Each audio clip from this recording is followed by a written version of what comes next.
Hey guys, I'm going to do a little demo today on how to apply foundations because I'm pretty sure that I promised to do that in the brush guide, and it's been kind of a long time, sorry, but better late than never, yeah. So we'll go ahead and get started. First brush is a flat foundation brush, which I don't actually have because I don't like them. I just don't think they ever give me a good finish. But I'm going to use this concealer brush instead to kind of show you how. So with all brushes, I start out by just dotting it on my face. A little bit. See that? And then you take the flat brush and just kind of paint down.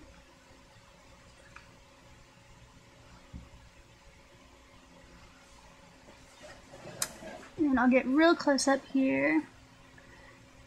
And if you can see that, I feel like it doesn't really work into the pores, and it's a lot harder to make it look good, which is why I don't really like these.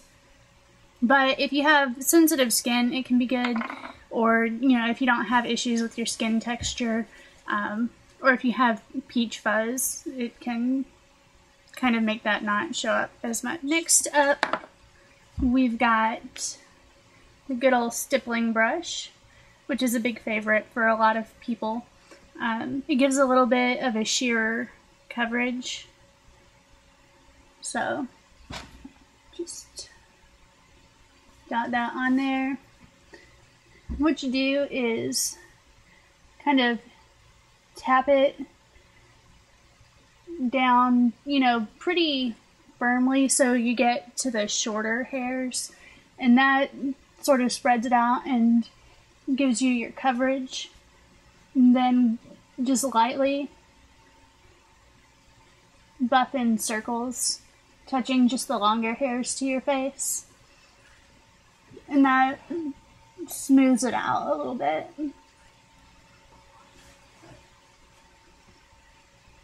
Which I think just looks a little bit better than the flat foundation brush.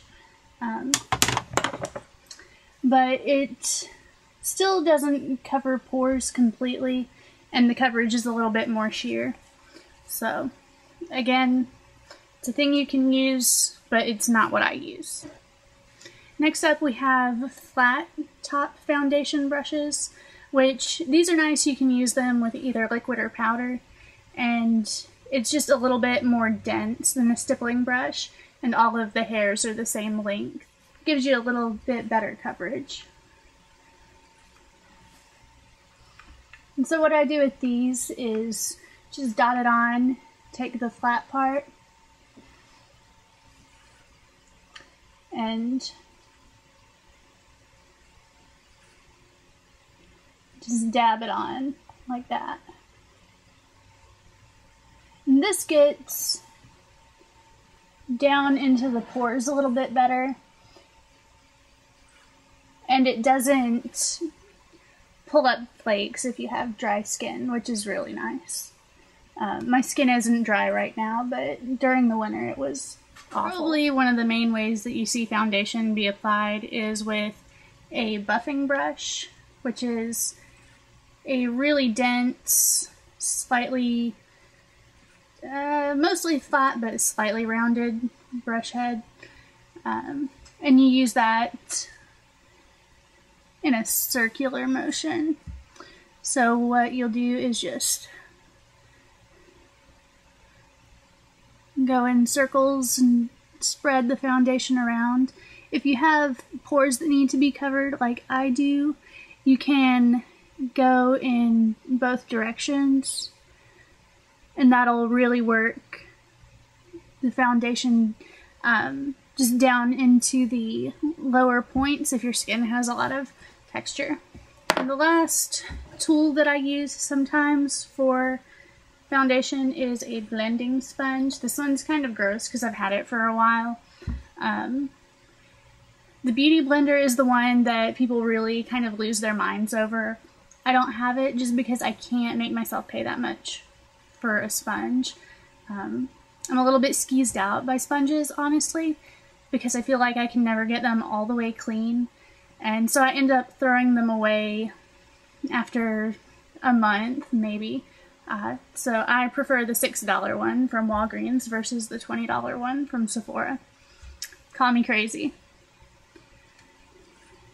And with that one, you'll want to get it damp first, which does shear out your foundation a little bit, which is nice if you want, you know, heavy coverage on some days, but sheer coverage on others. That way you can use the same foundation, just get your sponge wet. And it also helps it blend better. If you leave it dry, it'll just soak up all your foundation and be pretty useless. So you take that and just bounce it over your skin. And, you know, take the little pointy part in small areas, like around your nose and between your eyebrows and whatnot. And that actually gives a really nice and even finish. So this is probably my favorite way after the buffing brush. And finally, you have good old fingers, which, again, is not my favorite, but it works in a pinch, right? So you just dot it on, and I rub in kind of a circular motion, and it covers pretty well, but I'll be honest, I don't like to get my hands dirty. Gotta do what you gotta do, right? So, and that doesn't work very well for all foundations. I'm using the Hourglass Illusion Tinted Moisturizer right now, and this is actually the best one that I've found that applies with my fingers. But something like Hourglass Immaculate, where it's, you know, really dry, it can, and sets quickly, it looks awful when I use my hands to apply it. So just know that, you know, there are certain different foundation formulas won't necessarily work with all application methods. So you gotta just kind of trial and error it, or, you know, look it up online. Usually you can find some information about the best way to apply. So that is it for liquid foundation. Powder foundation is a little bit of a tricky beast for me to show you guys because I don't actually wear powder foundation and I don't own any. But what I do have is a tinted compact powder that obviously has seen better days because I dropped this one and it broke everywhere. But the same general idea applies, so I'll just use that for you. What I use with tinted powders or powder foundation on the rare occasion that I try one is a flat, really dense brush. Loose ones won't do a whole lot for you because the powder will just go everywhere. So take your powder and just dip that in there, pick some up, and buff in circles. And, you know, this one isn't adding a lot of coverage because it's not supposed to. An actual, you know, fuller coverage foundation will be a more obvious effect, but for today we're only really showing the process. So there you go. That's how I do powder foundation.